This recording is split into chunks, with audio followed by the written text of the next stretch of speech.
চায়ের দোকানে আমি জামাত সাপোর্ট করি আর আকবর হলো বিএনপি সাপোর্ট করে। মানিকগঞ্জে চায়ের দোকানে সামান্য রাজনৈতিক তর্ক থেকে সৃষ্ট জটিলতা, সেই সুযোগে একটি চক্রের প্ররোচনায় পড়ে 14 জন নিরীহ গ্রামবাসী ও নিকটাত্মীয়কে চাঁদাবাজ ও কিশোর গ্যাং আখ্যা দিয়ে থানাসহ পুলিশ সুপার বরাবর অভিযোগ করেছিলেন আব্দুর রহিম নামের এক ব্যক্তি।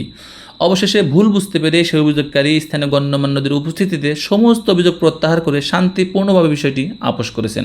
এরা নিজেদের ভুল নিজেরা বুঝতে পারে জিনিসটার সমাধান হয়ে গেছে।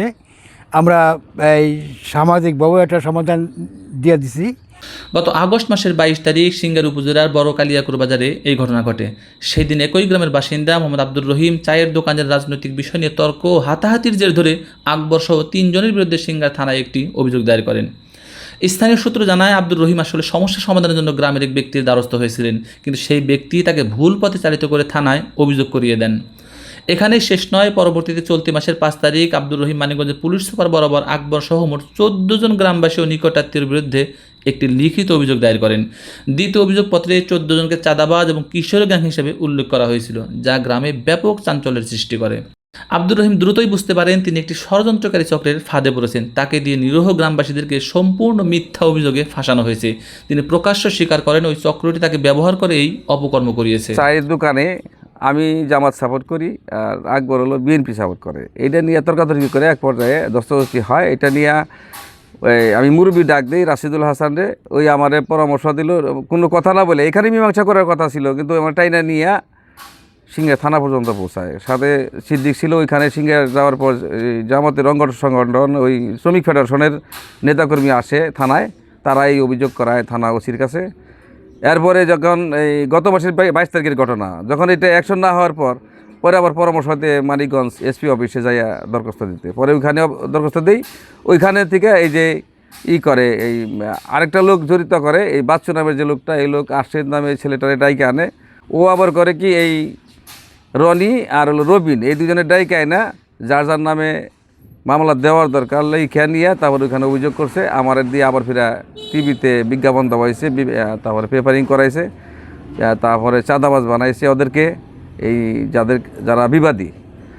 আর তারা আসলে এমনি আমি কাউরে চিনি না, এমন এমন ছেলে আছে আমি চিনি না, অথচ তাদেরকে আসামি দিয়েছে। কিন্তু আসামি দিয়ে সারা গ্রামের সব বাইসা যেগুলা মানে জীবনে কোনো দিন এগুলোর মধ্যে নাই তাদেরকে। পরে আমি যখন বুঝতে পারলাম যে এরা তো আমার বিপদে ফেলাই দিল, আমি শেষে গিয়ে যে মীমাংসা করছি। তাদের প্রতি আমার কোনো আক্রোশ নাই, কোনো রাগ নাই, আমি স্বইচ্ছায় সজ্ঞানে আপোষ করছি। অবশেষে গত 20 সেপ্টেম্বর স্থানীয় গণ্যমান্য ব্যক্তিবর্গের মধ্যস্থতায় উভয় পক্ষ আপোষ মীমাংসা করেন। আমরা একই সাথে থাকি, এই গ্রামবাসীর সাথে মিলে দেখেন একসাথে কত লোক আছে গ্রামবাসীর। আমরা একই সাথে ঝগড়ার পরও একই সাথে হুন্ডায় গেছি আইছি, সবাই দেখছে।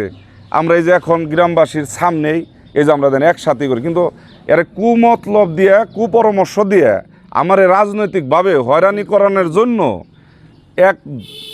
এক কায়েম দলের লোকে আমাকে হয়রানি করার জন্য ওকে দিয়ে মিথ্যা একটা অভিযোগ করছে। দেখেন আমরা চাচা বেস্তা সবসময় একসাথেই আমরা থাকি, একসাথে কোলাকুলি করতেছি। স্থানীয়দের মতে এই শান্তিপূর্ণ সমাধান গ্রামের সম্প্রীতি বজায় রাখতে একটি ইতিবাচক ভূমিকা রাখবে। সেই সাথে কুচক্রী মহলের জন্য বিষয়টি সতর্ক বার্তা হয়ে থাকলো। চার দোকানের একটা ছোট্ট ঘটনা আর কি, হয়তো ভুল বোঝাবুঝির কারণে এত বড় হয়ে দাঁড়াইছে। দাঁড়ানোর পরে আসলে বাদীও নিজেই বুঝতে পারছে আসলে ঘটনাটা এত দূর পর্যন্ত আমাদের নেওয়া ঠিক হয় নাই। তো আলহামদুলিল্লাহ বাদী বুঝতে পারছে অভিযুক্তের বিরুদ্ধে যে অভিযোগ ছিল তার, সে এটা নিষ্পত্তির করতে আপোষ করছে। এটা এলাকার জন্য ভালো। আপনারাই বলেন, আমাকে দেখলে কি বোঝা যায় যে আমি কিশোরগঞ্জের কাজ করি? ছোট্ট একটা বিষয় না, চার দোকানের। আমার বড় ভাইয়ের নাম হচ্ছে মোহাম্মদ আলী আকবর। ওনার সাথে ছোট্ট একটা বিষয় না, উনি আমার সাথে কোনো কিছুতে না পারায় উনি আপনার কিশোর গ্যাংয়ের নাম দিয়ে আমাদের সবাইকে বলা হয়েছে যে এরা কিশোর গ্যাং করে। এখানে এরা যা আছে সবাইরা ভালো লোক, এরা এই সমস্ত কোনো আজেবাজের মধ্যে নাই। আমি এখানে অনেক বছর ধরে ব্যবসা করি। সামান্য একটু ঘটনার কেন্দ্র করে বিশাল ধরনের আকৃতি সৃষ্টি করার জন্য চেষ্টা করছিল। তে আল্লাহ করলে এটা কামিয়াব হইতে পারবো না। আমরা যতদিন বড় কালিয়াকুর বাসী বাঁচা আছি, আল্লাহ রহমতে কুচক্রী মহল কুচক্রেই ধ্বংস হয়ে যাবে।